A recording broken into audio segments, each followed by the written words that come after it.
made a video on this a little bit before, but I left out a lot of things. So what I'm doing right now, and I didn't realize there were so many people interested in it, I'm going to go ahead and explain some more of the stuff that I left out, in addition to explaining the stuff again, which will be reiterating a few things to you guys that I've already watched the first video. But if you're watching this for the first time, it's also going to help you with your 283. And we'll talk a little bit about 327 as well. The early Chevy V8s that, especially the 283, is people say that they have no power, and they don't, because the problem is most people think it should run like a regular V8. You should have all the torque and everything else, but 283 doesn't really run that way. It's basically top end engine, so it's more like a 4-cylinder, but it screams like a V8, and they actually really can be super fun to drive if you have everything set up right. So I'm going to tell you what we did many years ago, and the people who taught me a lot of this stuff are getting really old, so I wanted to make sure that this, if you guys are building one of these old engines, you want to make it the right way, that you can learn a little bit from this. So the 283, if you look on the front of the head, has these heads usually. Not always, but if it's missing these heads, this is the one you want. These are the old 192 closed chamber heads, which were also called power pack heads back in the old days. So what you want with the reason that those were better is the combustion chamber on those was a little bit smaller. It was like, instead of being this wide, it would be, a little bit smaller here and here. It cut off a little bit there and there, and then around the spark plug, there was a little bit more meat around here and here, so it had a lot more compression. So it takes your flat top engine from 10 to 1 to 10.5 to 1, which really makes a difference, especially on the top end. If you can find them, these heads are really good.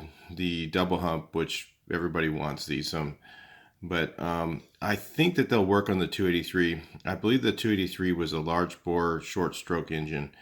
The 327 I know was a square engine, and it had same bore and stroke.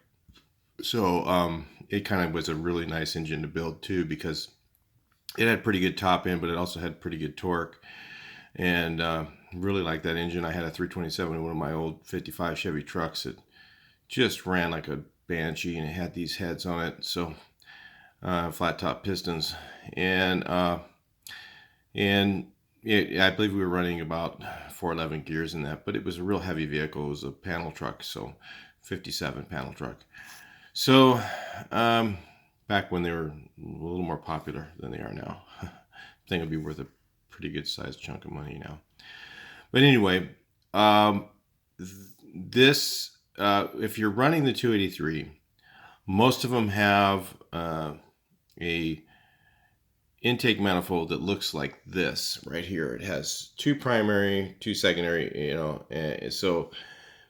and the problem with this manifold for that engine is it doesn't let the engine rev up high enough to the top end. So, you can try putting a bigger carburetor on there, but it's really not going to do what changing the intake manifold to this style is. Okay, this is a basic stock quadrajet intake manifold. So you don't need to use an Edelbrock, you don't need anything fancy, you don't need all that stuff. You can find a stock cast iron quadrajet manifold, build a quadrajet carburetor, which is, I believe, a 780. They were similar to the 780 Holly, and they actually work really well, and they're actually really easy to build. The main thing you need to do on those carburetors is on the bottom, there's 2 sets of plugs. One that's shaped kind of like this, okay, and then I think there's 2 round ones. I forget where they are.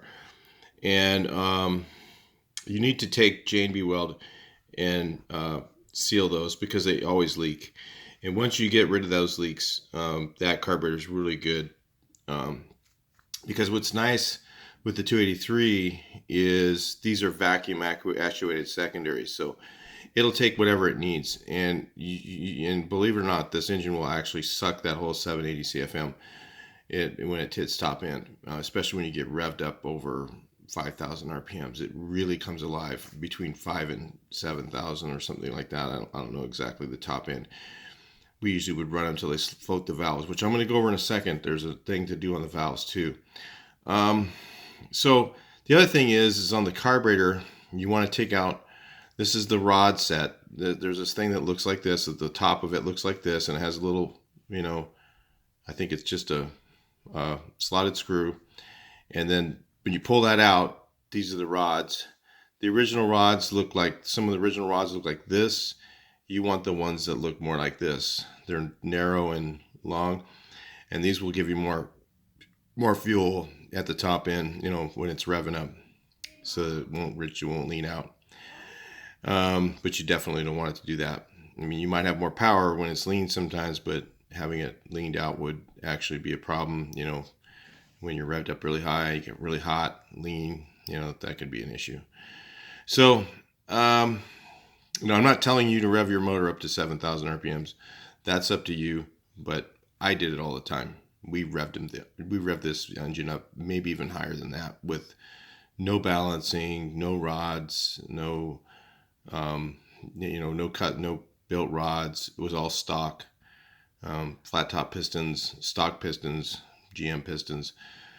We had a GM performance cam, reground. Of course, it was a used cam basically, and reground with a little bit of performance in it. So it was like maybe a light RV cam. Yeah, and I wouldn't suggest getting a really big cam for this engine either, because what happens is you get too big of a cam, you lose your torque. You don't have that much torque already, and you need that torque to get off the hole. So this engine also really likes low gears. So we were running 410. We're also running a Muncie Rock Crusher 4-speed, which has the tall first gear, really tall first gear. I think first gear would do about 60 in that car, 50 or 60, and then second gear was close ratio, third, fourth was close ratio. So that's why we didn't really want to mess with the torque that engine had, because we really needed it out of the hole, and it would deliver. It really would. The 283, when you put this carburetor on it, comes alive, because it really needs that CFM. They put such a small carburetor on to begin with, and they didn't have very much torque, and they had a small carburetor, so stock they really didn't have that much power. But as soon as you do these mods to it, the thing just comes alive like crazy.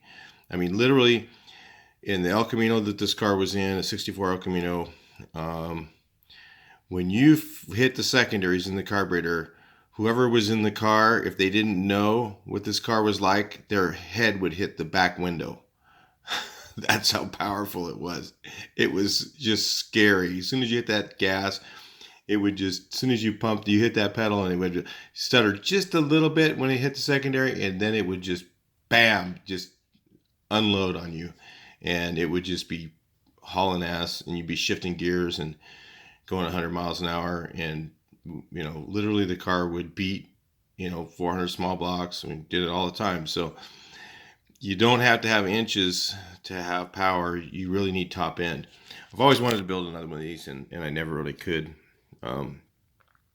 So one of the things we did too was on the valve lash.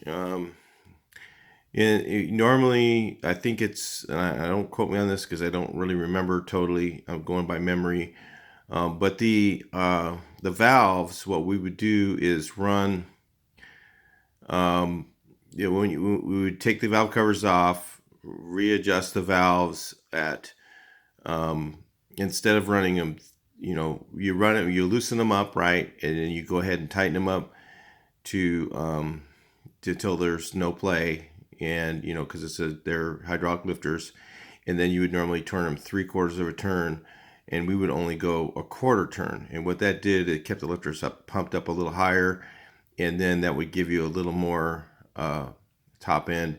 It wouldn't float the valves as quick, so you could get up over 6,500 RPMs revved up. So with a stock, without having to go with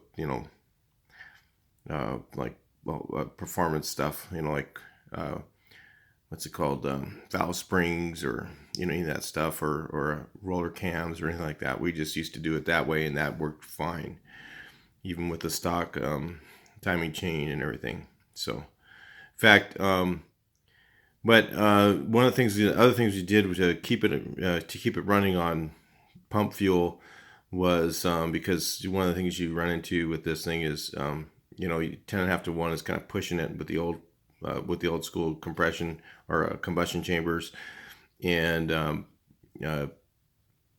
we used to run the advance. We run almost as much as we could. I can't remember the exact advance amount. It was somewhere around 10 degrees at static, and then the total advance, I don't remember what that was offhand. It was probably 30, 35 or something like that. Total over 40. I don't know, it was a lot. So we ran a lot of advance, but we ran it so that what we did is, if you take the weights out of the distributor and then we take a grinder and knock off some of the weight, okay, so that it would come on later. So then you'd have your static advance. At a lower amount. We run it as much as we could because we don't want to ping. So we would retard it a little bit more until it would stop pinging on static advance, and then we'd have all the total advance come in later. So at about 3,500 RPMs or so is when you started getting your total advance, and then at the same time you're getting your secondaries opened up in your carburetor. Same time, that's basically the sweet spot in the RPMs in the car, and all of it would just like align the stars, and it would just haul ass. It would take off. So if you think a 283 is slow, you need to rethink that, and you need to do some changes, because these old 283s really, really, really were super fast. And it's not like a 307. 307, no, you can't put very big valves in it. You can't put stuff like that, camshaft limitation issues, stuff like that with the 307 and the 305, because what it is the cylinder is like this, and the valves are out at the end of the cylinder, and they'll rub the edge of the. No, I don't believe you had that issue at all with the 283. I think it's a large bore, short stroke. I think it actually had the same bore as either the 327 or 350, and I can't remember which one. And you could, but it was a shorter stroke. And then what you have is basically an engine that was, I think what is that, under square or over square? So you had larger pistons than you had, cranks. You had larger pistons, larger bore than you had stroke. So you would actually, so it would rev up to a lot more higher RPMs in all the powers at the top. So kind of fun. They were really, really fun motors to drive, especially with that Muncie rock crusher. And if you're looking for that, if you're trying to do something like that in your car, and today you might want to run like 373s.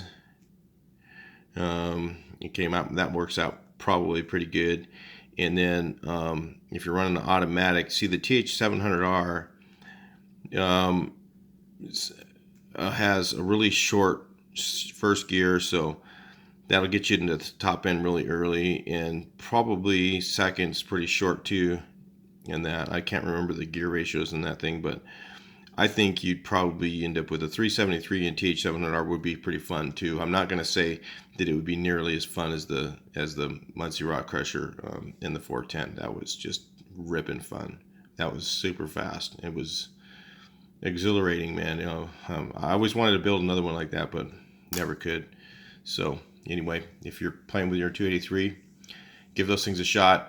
Some of the guys, if you try one of the guys says, "Hey man, I tried a Holly and it really was better," but you go from the Holly to the Quadrajet, it's just like not even comparing. When you go to the 780, it's just, you need the CFM. You need the bigger carburetor with that engine. It really wants it at the top end. It'll just suck it. You'll hear it. You'll hear the engine just sucking air. It just takes it up at the top end when you get the big carb on there. It's really fun. Talk to you in the next video. Please like, share, and subscribe.